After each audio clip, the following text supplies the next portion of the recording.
I'm going to build a dragon fruit trellis.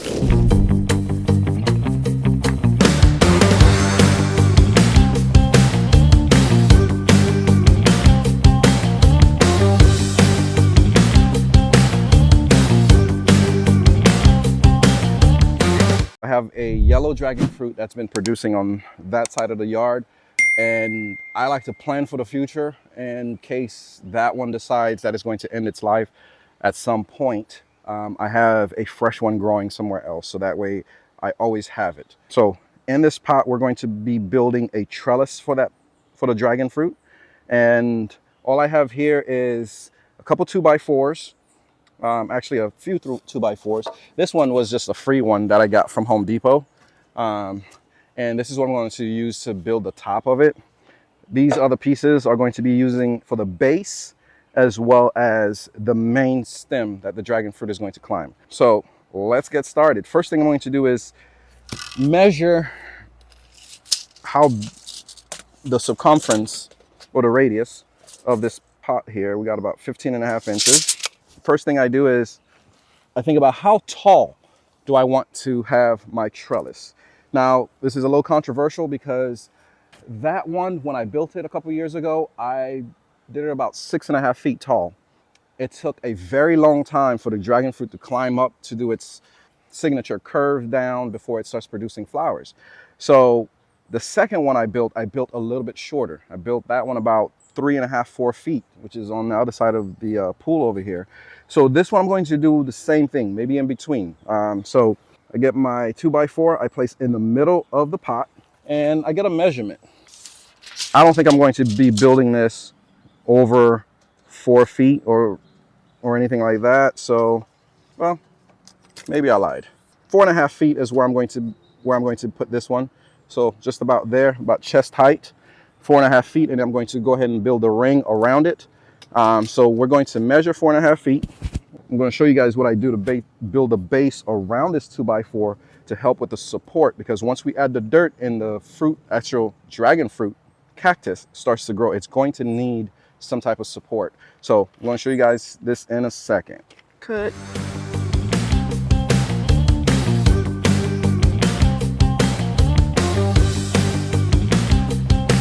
This is how high the dragon fruit is going to have to climb before it starts to lean over. So once we got this done, we're going to start building the bottom pieces. And that's a little tricky, but there's no real science behind it. All right, I'm just going to give you guys a heads up. There's no real science behind it. The objective here is to try to make sure that you brace this in the center and it doesn't move left or right, forward or back, in case you have some strong winds or anything like that. So let's see.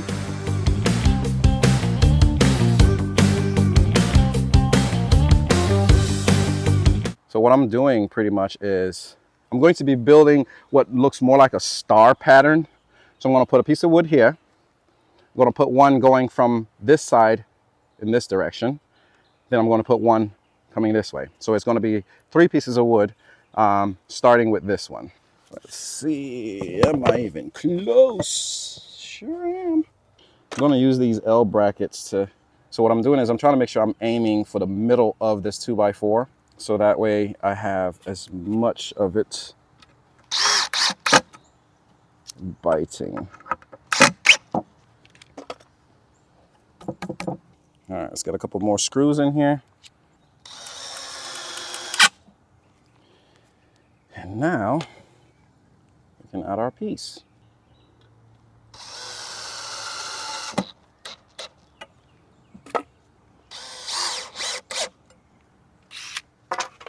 So we got our first piece in using the L bracket instead. And this is also going to help me. Hey, if you've been enjoying the videos or picking up tips on growing your own food or living sustainably, consider buying me a cup of coffee. It's a simple way of showing your support to the channel, and it also helps keep the content growing, literally. Just hit the link in the description. Thanks a bunch. Kind of secure another piece here where I can actually screw this bottom into it. And I'm gonna show you guys in here in a little bit. 7.5 inches long. I don't suggest you try this.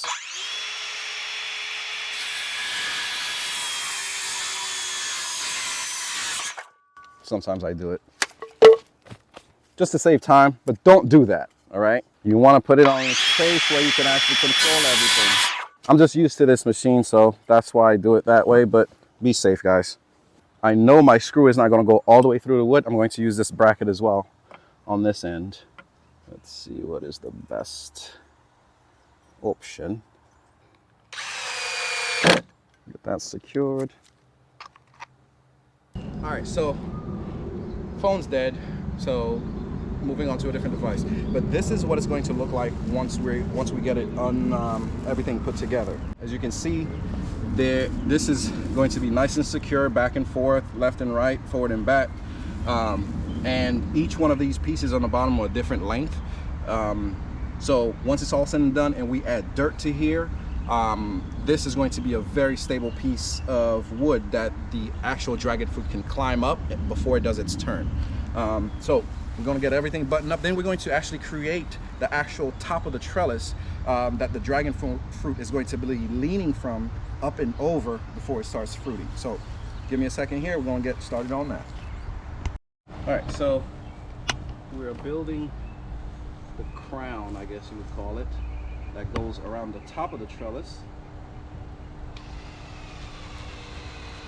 And all we're doing is we're building a rectangle, triangle, square, whatever it is you want to call it, because it's not going to be a perfect square. So it's more like a rectangle than anything else. But once we are done with this, I'll show you where it goes. Oh, come on, wood, don't you split on me now. All right, perfect. So now that we have this piece, it goes right on top of here. And then we're going to fasten that on, and that is your dragon fruit trellis right there. Doesn't take too long to do, but it does take a little patience though. So I'm going to tell you right now, I am no carpenter. And I will say it top of the mountains. I am not a carpenter. I just do what I can. Got one in.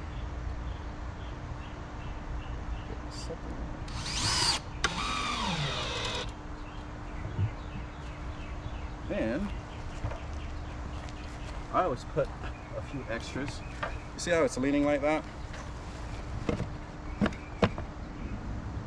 You gotta find center where it's nice and straight. I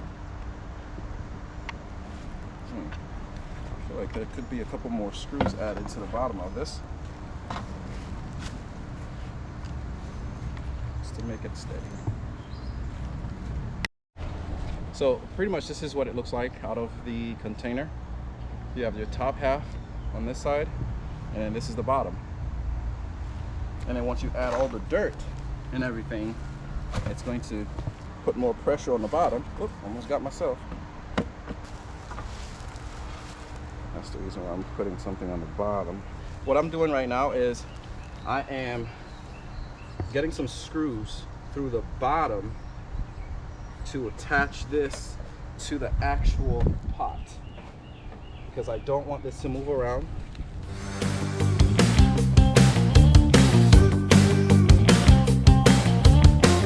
We're still skinning cats. All right. Oh, wait, hold on. Don't kill yourself now. All right, so I mean, honestly, I'm being a little bit more. Oh, I'm doing too much. Okay. Honestly, this thing is ready to go. I was just doing extra stuff, trying to secure it to the bottom. Sometimes it's a good idea, sometimes it's not. But as long as you have your trellis in here and it's standing straight up, it feels a little wobbly. So I am going to put some more braces on either side of here, and that should do it. I still have one brace left, if I can find it.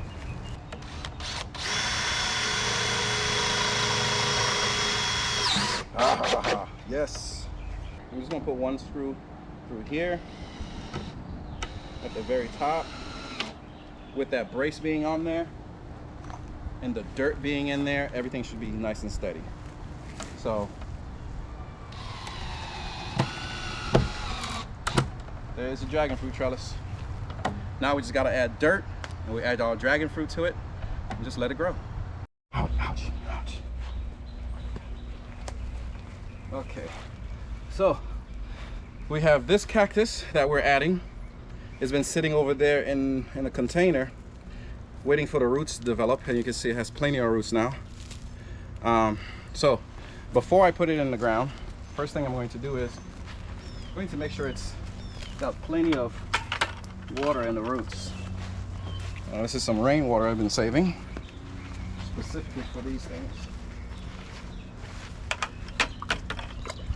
So you get it nice and saturated.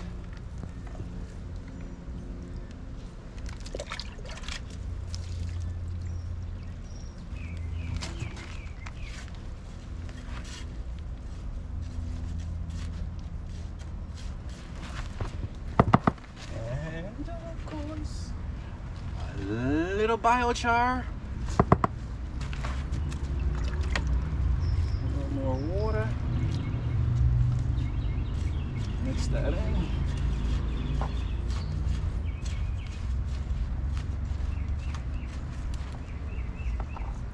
Put this thing in here. All the roots are in there. We're gonna cover it up. Press it down just a bit. And that's it. Dragon fruit trellis and dragon fruit. Now I am going to water this later because a lot of this water is going to evaporate anyways because it's kind of hot out. But I wanted to get it a good start. Now this is not a yellow passion fruit. This is the pink dragon fruit. I keep saying passion fruit. Dragon fruit. So I'm going to have the yellow dragon fruit in here as well. But this is one that I borrowed from a friend. So this is gonna grow here, and that's pretty much it. So if you wanna grow your own dragon fruit, this is your best bet, and this is going to be where it's going to live for the rest of its life. I am going to probably collect quite a bit of dragon fruit from it. We have direct sunlight over here. It's gonna be watered every day. Or every other day or so.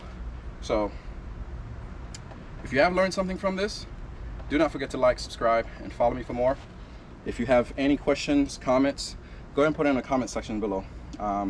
If you are growing dragon fruit, let me know what kind of dragon fruit you're growing and how the experience has been for you as well. All right, see you next time.